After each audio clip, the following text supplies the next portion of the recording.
Hello, welcome to my channel. If you are new to this channel, please like and subscribe and ring the bell so you never miss the video like this. Okay, let's get started now.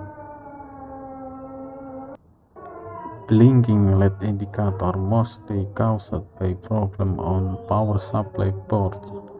Okay, I'm going to check the output voltage from power supply port. Okay, test point on 12 volt.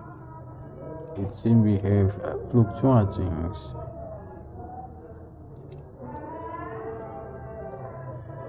5 volt. It seems we have fluctuating also. The output voltage fluctuating that make the blinking LED indicator.